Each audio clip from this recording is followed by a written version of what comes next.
All right, hello everybody. Uh, Not a huge group so far, but hopefully folks will continue to show up. But greetings to those who are here. We certainly appreciate you being here. Welcome to this meeting of Carpinteria Birdwatchers for June 2025.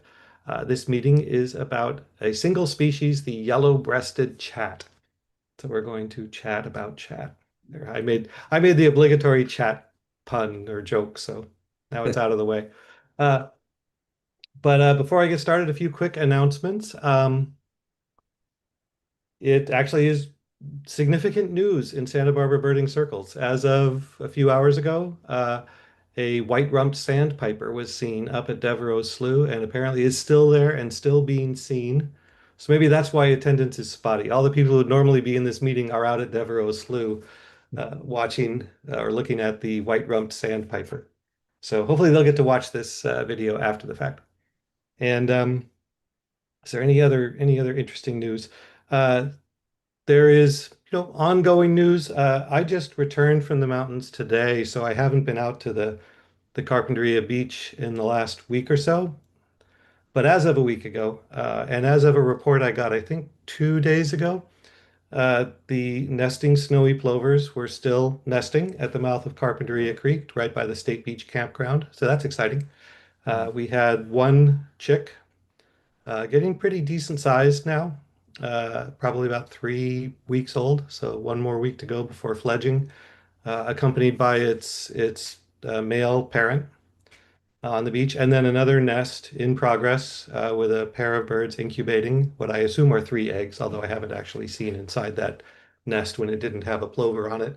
But they should be due to hatch any day now if they haven't already. So that's exciting. We could get more baby plovers. So fingers crossed uh, for the snowy plovers down at Carpinteria State Beach.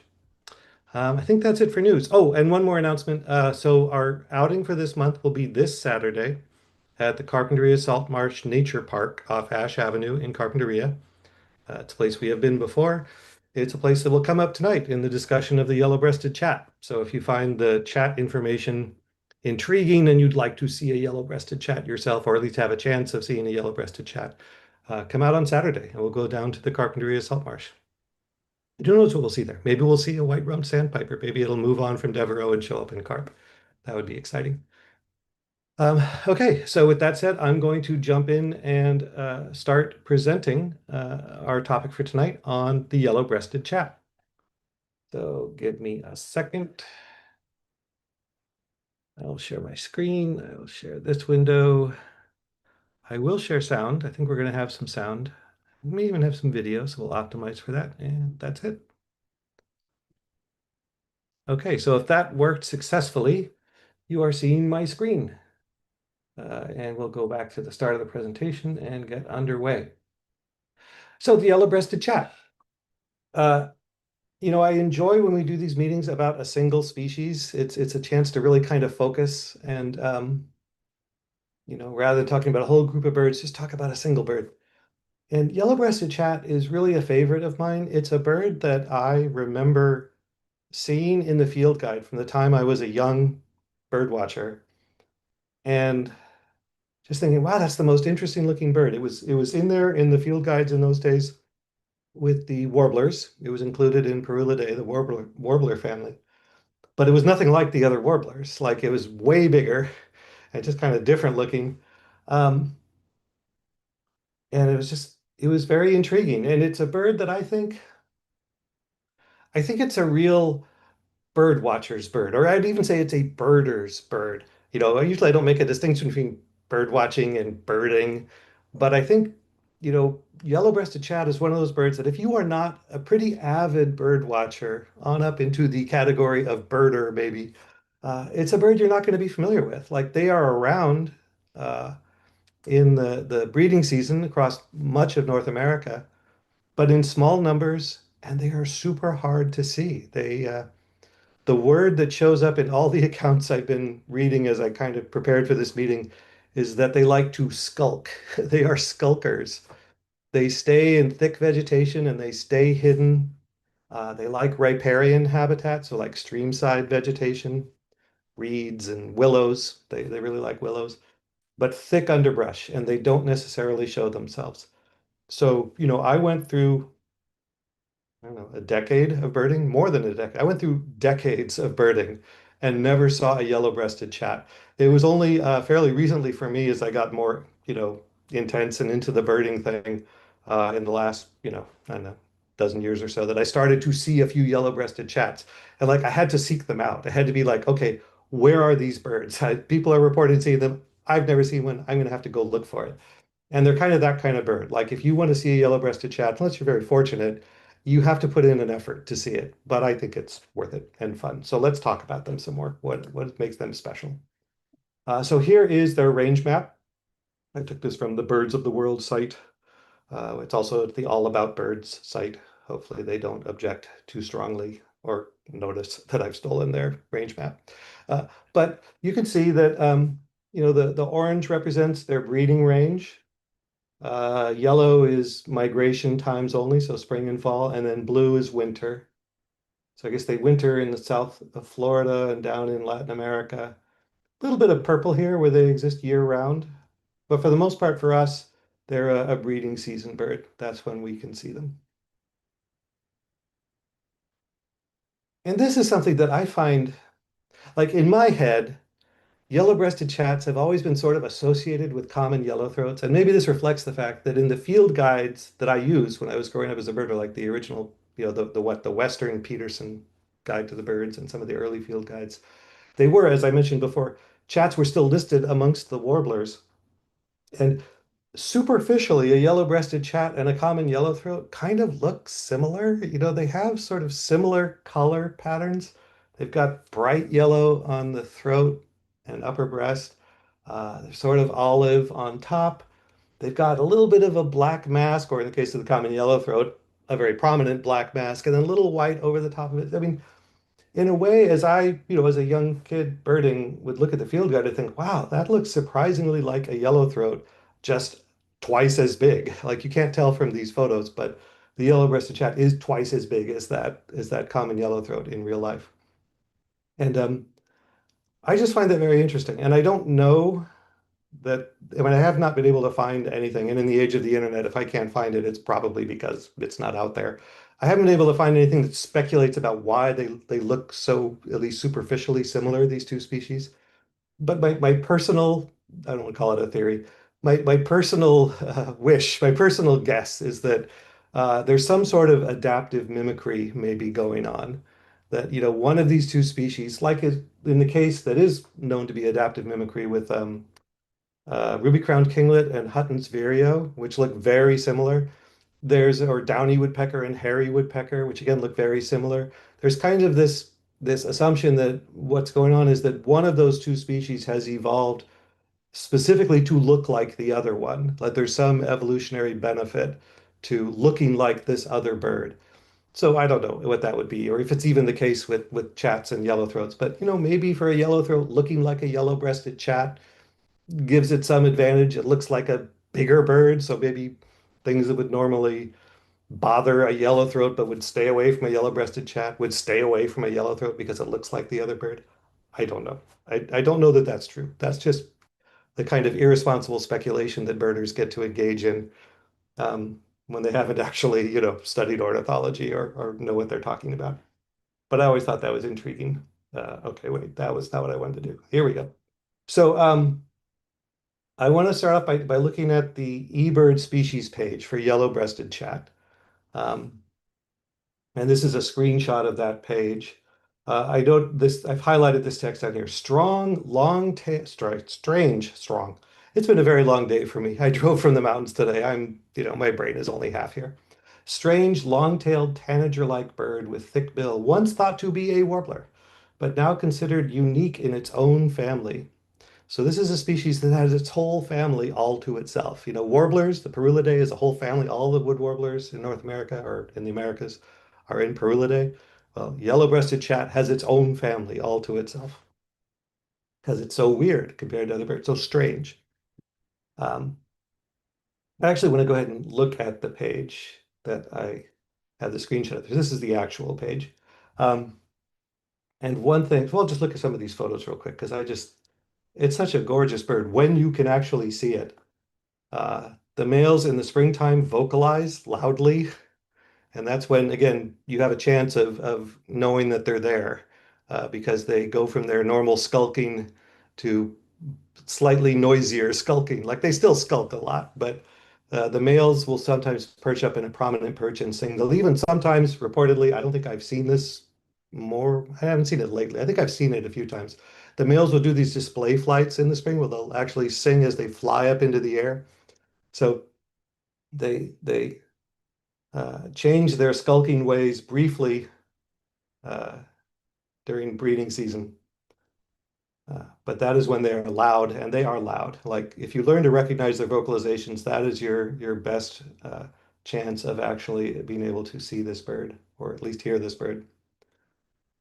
This, I suspect, is a female bird.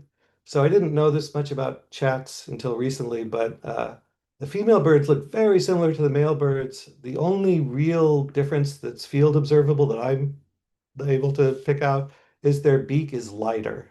So if you look at a male chat's beak, and the males are the one that do the singing. So if you see one prominently singing, it's a male. So here's a prominent singing male with a pretty black beak. Um, and this bird that is not identified here as a female, but I'm going to guess is in fact a female. The beak is lighter. Um, what they look like in flight, dining on some tasty berries. There's that male singing. And let's hear what they sound like, because that's fun. So give me a thumbs up if you can hear the chat. Tom and Laurel? Yes, all right, excellent.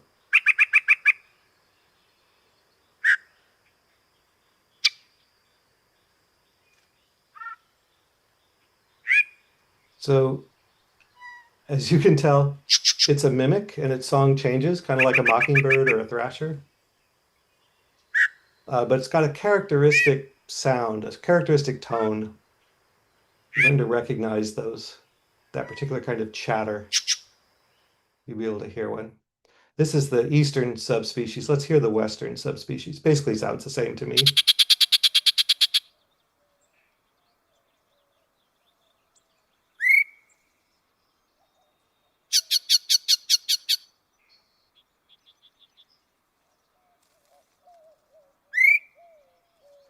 So it's hard to really get a sense from listening to these recordings, but the other thing I would point out about their vocalizations, it is really loud.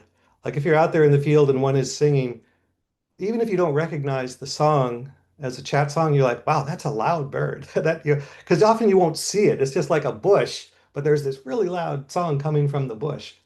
Um, that is the song of the yellow-breasted chat. Let's see. I think that's enough for that for now. On we go. We'll talk about, oh, we'll go back to this. Oh, this is a fun bird. Okay. Uh, confirm for me you can still see this fun bird. Tom and Laurel, we're good? Okay, good. This is the choriole. So this is a specific individual bird that has become kind of famous in Southern California birding circles, and even beyond Southern California. Um, but this is a bird that was first seen by Matthew Gruba, I think his name is pronounced. I'm not sure if they've anglicized their last name. Is it Gruba? I'm going to call him Gruba. I apologize if I'm pronouncing his name wrong. He is an eBird reviewer and avid birder in San Bernardino County. And he was out birding at this park in Redlands at this location, San Timoteo Creek, and in 2019, and saw this really interesting bird. So uh, I'm gonna, it was so first observed by him, yeah, in Redlands, September 2019. I want to go ahead and look at his eBird checklist from that day. So here's his checklist, 53 species. You know, he's not messing around. He's quite a birder. Um, all these details, and he comes down to this bird, and he posts these photos of it. And I find the description just really interesting. Rather odd looking bird that looks mostly like a chat by size, structure, and overall color scheme. But the greenish streaked back and wing bar are features I can't find examples of in any plumage of yellow-breasted chat. And the bill may be a bit longer than is typical for a chat, and the color is different. Can't decide if it's just an aberrant plumage yellow-breasted chat or maybe an odd hybrid. And he says preliminary input from experts is favoring a yellow-breasted chat hybrid cross with an oriole, which is just wild. So as far as I know, and again, I'm not an ornithologist, just an avid amateur, but there has been no previous reported case of two birds in completely different families hybridizing with each other. It kind of calls into question, our whole sort of taxonomic hierarchy. If they're so distantly related that they're not even in the same family, they really shouldn't be breeding with each other. So here we have this hybrid bird, and it was a thing. It was like controversial. There were opinions on both sides as to what explained this weird bird. Was it a hybrid? Was it just a weird individual bird? People didn't know. Um, so yeah, it was seen again in September 2019. In June of 2021, it showed up in subsequent years in the same location. So people kept seeing it. Uh, And it was captured to get a DNA sample in June of 2021. And I was talking about this talk with my wife, Linda, on our drive home from the mountains today, and sort of kind of running through what I was going to talk about. And she took exception to this. She was like, "Well, what gives us the right to catch this bird and mess with it, just to get a DNA sample?" And I was like, "Well, yeah, it's science, we want to know."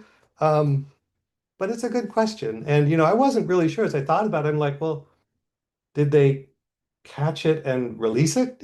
Like trout fishing? Did they like let it go? Or was this like a collection where they're like, okay, we're going to collect this bird, meaning we're going to kill the bird to be able to access its DNA? I'm happy to report that based on the evidence I was subsequently able to turn up, the bird was released. It was captured, but presumably with, the highest of standards about not bothering the bird more than they had to, which is sort of the standard approach to bird banding operations or, capturing wild birds for scientific study that you then intend to release. It was captured. A DNA sample was obtained. I don't know exactly if that was like where they took a little blood or they took a feather or something that they could analyze for DNA. And the bird was released. Um, and I know that it survived because it was subsequently observed the next on into the next year. It was last observed in July of 2022 by the same Matthew Gruba. So like, man, he owns this bird. Like he was the first to ever notice it was there, and he was the last birder to ever record it, at least as far as eBird is concerned. Um, and then as of at least by 2024, again, the details are hard to find, the eBird taxonomy was updated with a note to reflect the fact that, yes, DNA analysis has confirmed this bird has a parent who's a yellow-breasted chat and a parent who's a hooded oriole. So it is, in fact, a chat-oriole hybrid, which I think is very, very cool. I mean, weird, but cool. Okay. Um, So let's move on and let's talk about seeing this bird. So if I've piqued your interest, you want to see a yellow-breasted chat, you're in Santa Barbara County, how can you find it and see it? How prevalent is it? Well, of course, we turn to Paul Lehman's wonderful book, The Birds of Santa Barbara County. Here is the account of yellow-breasted chat in that book, uh, as it lives on the web in Linus Blomqvist's cool web implementation of Paul's book. Basically says, as a nesting bird, it has declined markedly in Santa Barbara County and throughout much of Southern California since the early 1900s, and is now found only very locally during summer. So there have been a very few cases of kind of weird, like winter vagrant chats showing up. I don't remember if we actually got it on the Christmas count in carp last year. I think it was seen the day before or the day after the count. I don't think it was actually seen on count day, but I could be wrong about that. Um, but most of the time, if you want to see it in Santa Barbara County, you're going to see it during the breeding season. And again, you're going to see it like in April and May is kind of the sweet spot to see this bird because that's when the males are vocalizing a lot. So you can go out there and hear them at least, even if you can't see one. Um, so here are the eBird uh, observations of yellow-breasted chat in Santa Barbara County over the last 10 years. So, it looks like a lot of pins, but, over 10 years, it's not a lot of pins. And the red ones are those that were seen within the last 30 days when I took this screenshot, which I think was yesterday. So again, you can see Not a lot of reports of them in the county recently. If you look at those red pins. Um, but three of those red pins are right down here in Carp. So they are seeable. The place that I have normally gone to see them, when I was obsessing over my county year list and I really wanted to get a yellow-breasted chat for my year list, is Barca Slough up here, kind of on the edge of the Vandenberg Space Force base. There's a spot you can go up there. You walk along the road, you listen for the chats, you can hear the chat. Yay, you've got it on your year list. If you're lucky, you'll see one. But they also are down here in Carp this year. It's like a good year for them down here in Carp. So let's look at that. Um, so here is a zoom in on Carpinteria. And these red pins are yellow-breasted chat reports from the last 30 days. It has been reported here at Lake Jocelyn, and we'll talk about that, well, those birds in a second. It has also been reported here in the Carpinteria Salt Marsh Nature Park, where we're going to be going on Saturday for our outing. It's also been reported at this hotspot in the Carpinteria Salt Marsh Reserve. And actually, although that's where the hotspot is, the bird was right here. So right on the edge of the Salt Marsh Reserve and actually observable without having to go into the restricted access part of the marsh. And we'll talk about that too. But my intention for Saturday's outing is that we will start, from Ash Avenue over here, work our way through the marsh, and, assuming it's all safe and there's no trains coming by and we're going to turn sort of a blind eye to the private property concerns, we're going to walk across the private road, sneak over the railroad tracks, and see if that bird is still there. Carefully. We'll do it very carefully. But that's where the bird has been or had been until recently. Not clear if it's still there, but it might be. Um, okay, let's look at some of these observations. Um, there's Matthew Gruba's original sighting, that guy. Uh, I didn't even mention this, but you can in fact go to, this is going back to the Chorial for a second. You can in fact go to a page at eBird, and I have a link to this in the notes for this meeting at carpbirdwatchers.org and also in the description for this live stream YouTube video. You can go to the webpage and you can see all the reported sightings of this bird, this individual bird. So there's 55 eBird observations over the 3 years it was seen, 44 of them with photos, 10 of them with audio. Uh, I know, it's fun. You can look through all these photos of the chorial. Here, you know what? Let's find the last photo of the chorial just because it's fun. We were looking at the first photo, this one. Uh, we'll sort them by newest first. All right, here's the last. This is a few days before Matthew Gruba saw it for the last time, but these were the last photos of the chorial in July of 2022. So farewell, chorial. Another view. It's just a weird, it's cool. We're all weird looking from a certain perspective, but it's just a cool looking bird, It's not a chat, it's not an oriole. It's kind of like a little bit of both. Okay, so much for the chorial. On we go. Um, yeah, there's Matthew's last checklist with it. There's the yellow-breasted chat page we looked at. Here are chat sightings for the last 10 years throughout Southern California. Here's the ones we're looking at just for Carpinteria. Let's zoom in and look at these. So, yeah, let's start with this bird at Lake Jocelyn, or birds rather. So this was really interesting. Today, earlier today, I saw this just as I was prepping for the meeting. Someone named Mario Ramos, who I have not met, but he is a local birder. He was out birding at Lake Jocelyn and he reported 3 yellow-breasted chats at that location. He didn't give details, and I've been there a lot over the last few months, and I've once seen 2, which is why I suspect there is in fact a breeding pair there. Uh, I would like to believe there are 3 there, but I don't know. Maybe he saw the same bird twice or 3 times.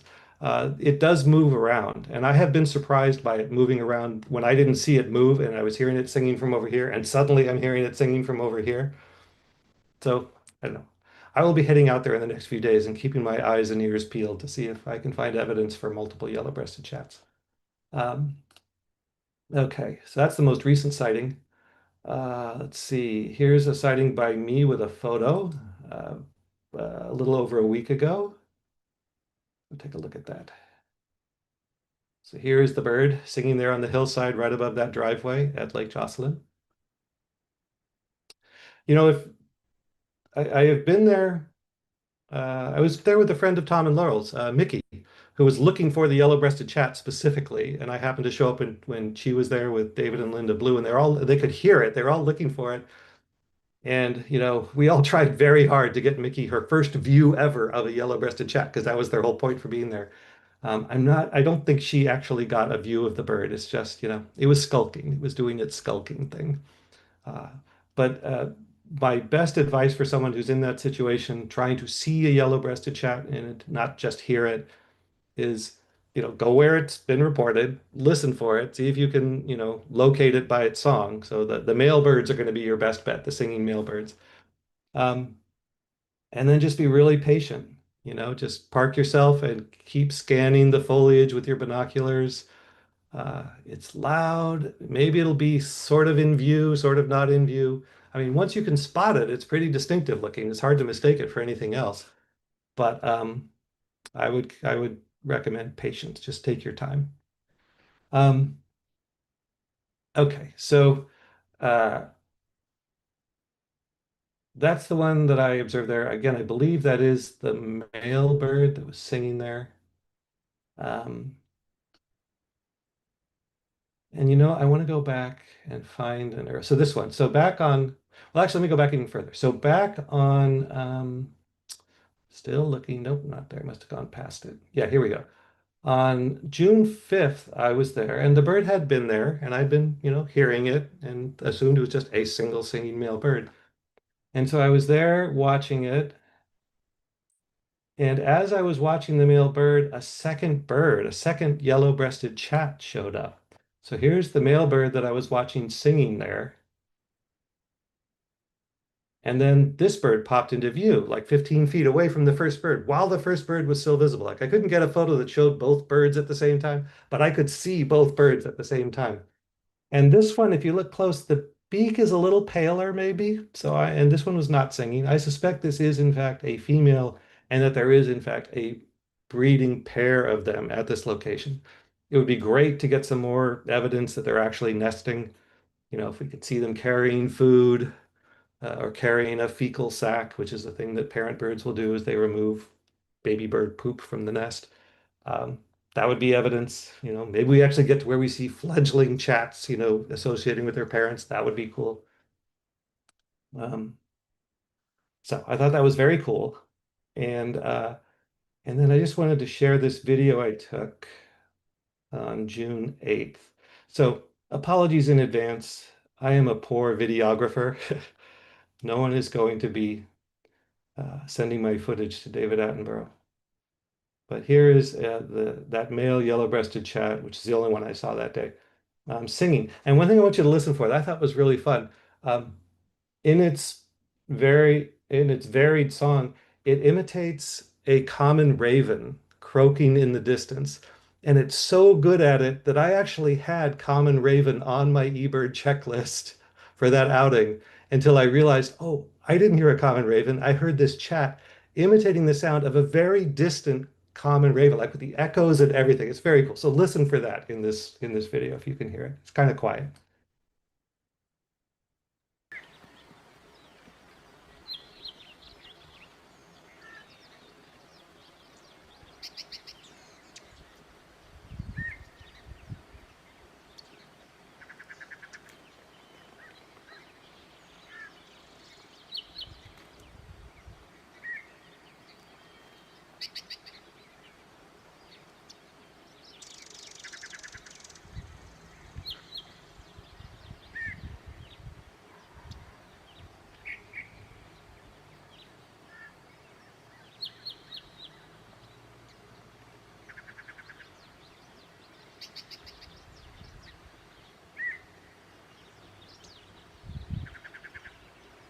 All right, I could watch this bird all day, but I'm going to stop that video. Um, let's see. Yeah, so that's basically the one or two or potentially three yellow-breasted chats. at Lake Jocelyn. So if you're looking for a yellow-breasted chat, that's a great place to go check it out. Um, we have talked in a previous meeting about sort of how to access Lake Jocelyn. You can also go to birdinghotspots.org and look for information about accessing Lake Jocelyn. It is private property. So, we're there on with the forbearance and uh, permission, I don't know, sort of permission-ish. They've never complained about us being there. Um, but you want to be cool when you're there. You want to, park carefully off anyway, there's details at birdinghotspots.org about how to access the site. Um, behave yourself if you go there. But with any luck, you'll be able to document what I hope is an ongoing nesting uh, by yellow-breasted chat, which is unusual for it to have that documented in Carpinteria here on the South Coast. So it's fun. Okay, so these birds over at the salt marsh. Or bird, it may just be one, hard to say. I'll start with the Salt Marsh Nature Park lists. So this is interesting. I recorded a bird here back on June 7th, but in fact, the bird I reported there, I put on this checklist, but this is the bird that's over in the restricted access part of the Salt Marsh Reserve. I heard it while I was in the Salt Marsh Nature Park on my way over there. So that's why I included it on this checklist. But in the checklist report, I say this bird was physically in the Salt Marsh Reserve. But then on June 10th, two different groups of birders reported a yellow-breasted chat near the bathrooms along Ash Avenue that they only heard, I think. But, a yellow-breasted chat is pretty distinctive if you know what you're listening to. Um, So I thought that was really interesting. I don't know if that's a separate bird. That could be the same bird. They move around a certain amount. Like, while watching that one at Lake Jocelyn, as think I mentioned, it sort of surprised me, like showing up on opposite sides of the location. Like they're not like they skulk in the bushes, but they also go from place to place within a certain amount of space. So I'm not sure if that's a different chat. I'd love to hear one there. When we're there on Saturday, I'll certainly be keeping my ears open. But then the one that has been more thoroughly documented is this one at the Carpenter Salt Marsh Reserve. Um, I got some photos of it on the 7th. So this is that same bird I reported in my list from the other location. Um, but I wanted to put in an incidental checklist for this hotspot because that's actually where it was. So there he is singing. Uh, I went there subsequently to try to see if there might be a second bird there. Like I was again trying to figure out, is this actually a nesting pair? And that was on the 9th, but I got distracted because while I was looking for another chat, this bird showed up, which became kind of a thing. I was like, there's an eastern kingbird here. What in the world is an eastern kingbird doing here? So that was really fun and very unexpected, but it was right there, the same spot where the chat was. And some other people were able to see it subsequent to, over the next day or so. I don't know if it's been seen since then, because again, we left town and went up in the mountains, so I haven't really been following it carefully. But that was a very cool bird. Um, and it was singing. I didn't get a photo of it that day, but it was definitely there that day. So I'd love to go out and hear these birds. I'd love to go see these birds. I'd love to see evidence of a mated pair being present at a location. I'd love to see evidence of actual breeding behavior. It gets hard. We're kind of in the part of the year now when the males tend not to sing as much. They start curtailing their singing and they go back to being just skulkers. So we know they're there or were there recently. They're probably still there, but it may be more challenging to detect them than it has been up until now. So that's the way it is with birds and birding, and especially these ones that are kind of challenging that make you work for it a little more than, like if you become a birder and you've been a non-birder or a casual birder, you know robins, you know crows, you know black phoebes around here. You see these birds, see mockingbirds. You haven't seen a chat probably. Again, you have to want it to see a chat. So hopefully some of you will come out on Saturday and join me at the Salt Marsh. That is basically all the chat content I've prepared. Um, I am going to go ahead and stop sharing the screen. Uh, I am happy to hear and entertain questions. If you want to have more chat discussion, or if if you have questions, um, I recognize all the people in our participant list. I don't think there's any problem with Tom. If you want to go ahead and if anybody in the group wants to actually ask a question, you can use the hand raise feature, or you can mention it in the text chat, and we will you know we'll take you out of lockdown. It's unfortunate that in this current era of Zoom bombing, we have to be a little bit more curtailed.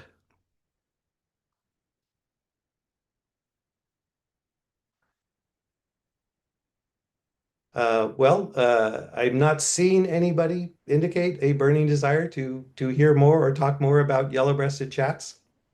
Uh, I'm happy to get feedback if there's any feedback to be offered, but otherwise, I'm also happy to declare victory a little earlier than we typically do in these meetings. As I say, it's been a long day for me. Probably a little on the late side for me to be heading up to look for that white-rumped sandpiper, but tomorrow morning I will be out there looking for that white-rumped sandpiper. Hopefully, it will still be there. Um, okay, well, I want to thank everybody very much for showing up to hear about yellow-breasted chats, and I hope to see you on Saturday. And if not, I hope to see you around. Maybe I'll see some of you tomorrow looking for the. Uh... Oh, we have a question from Lucia. Yay! All right, what does Lucia have to say? Are you unmuting me? Am I on Yay! finally? You are unmuted. Yeah, thanks. Curious, you're seeing one bird at Carp Marsh and maybe one or two at Lake Jocelyn. We were trying to find it actually on Tuesday, and never mind. Um, but I could that possibly be the same bird? Would they be traveling that far in between, or do you think they're really two, maybe I, two? I am doubtful that they would be traveling that far. I'm not, I'm not an expert, but in my experience, a chat's breeding range is big enough that I can imagine it moving, between those two locations it was reported at the salt marsh. I can't really imagine it moving between Lake Jocelyn and the salt marsh. I think I mean, yes, it would at some point be fully capable of moving that far. I mean, it's going to move to Central America, for the Right. winter.